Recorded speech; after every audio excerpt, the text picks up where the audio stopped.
Люди, привет! Здорово, давно не виделись. Сейчас вот начинаю вот такую точилу делать свою. Наконец-то дошли до нее руки. Жена у меня пошла в отпуск. И машина освободилась. Поэтому буду сейчас ее делать. В прошлом году я делал у нее мотор. Капиталка была у меня. Ревизия. А-ля ревизия. За 3 косаря я уложился. Сейчас не знаю, во сколько я уложусь. Я хочу поменять поршня. Потому что бряк стоит просто и дыма от нее. Просто вообще как дизель. И работает, и дымит. Вот такой звон стоит. Температуры мало. Сейчас печка выключу. Так, музыка. А, музыка, черт побери. Вот так. Все, выключил. Вот, температуры нету. Приехал час назад. Пока, короче, прибирался тут. Пока не прибирался, а чистил печку. Масла мало. Сейчас масло солью с нее. Сразу его сожгу. Вот. Вот так она работает. Когда покупаете машину со 124-м, 126-м моторами, вот так говорят. Вот такой бряк стоит. Вот такой бряк. И вам скажет: компенсаторы. Это компенсаторы. Не верьте.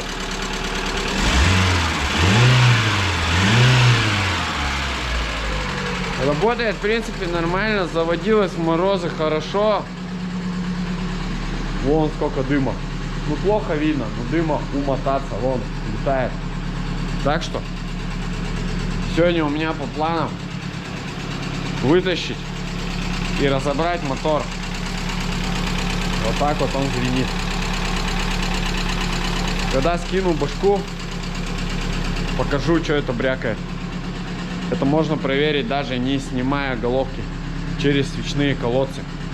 Все, работаем. Люди, разобрал я почти все, что нужно. Осталось трубу снять и 3 болта, и блок выйдет оттуда.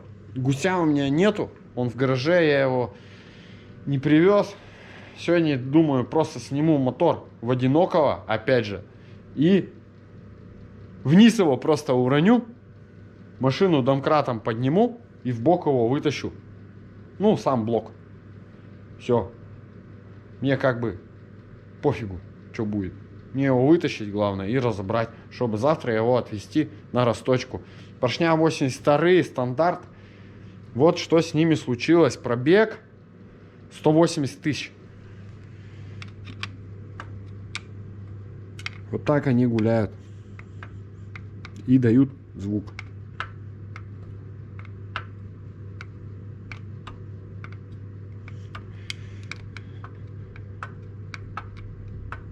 Вот так вот. Так что, если вам говорят, что на машине с таким мотором стучат компенсаторы, это 10% из 100, что это компенсаторы стучат. Ну и это можно проверить через свечной колодец. Свечку выкручиваешь. И получается, ну, нажимаешь чуть-чуть наискось. Нажимаешь, и он стучит. А еще просто со свечки скидываешь провод. Ну вот не свечка, а с катушки клемму скидываешь, нагрузка в цилиндре пропадает, ну, взрыв, возгорание, и он перестает стучать. Но это если один он стучит, а если все стучат, бесполезно. Поэтому меняю я все поршня. Очень надеюсь, что он расточится у меня на 82,5. Ну, мне пофиг, насколько он расточит, настолько я, ну, такие поршня я поеду куплю. Все. Вот так. Сейчас вытащу мотор. Ну все. День рабочий подошел к концу. Мотор вытащил. Правда, не в одинокого, мне друган помог. Но вытащил его через низ. Уронил его вниз. И вытащил. Вот такие поршня. Вот почему они вот такой люфт имеют, потому что они очень плоские, как на Ауди. И шатуны ломаные. Они, короче, разламываются один раз. И все. Хотя с замками. Хотя вкладыши с замками. Вкладыши офигительные. Шейки коленвала офигительно выглядят. Там ничего не задрано. Все нормально. А еще у меня не грела печка. А не грела она. Вот почему. Вот. Крыльчатка вся поломана. Так что люди, у кого печка плохо греет, вот это тоже надо смотреть. Ну все. Всем удачи. Всем пока. Подписывайтесь на канал, ставьте лайк. В следующем видео будем собирать мотор. Завтра повезу его в Росточку.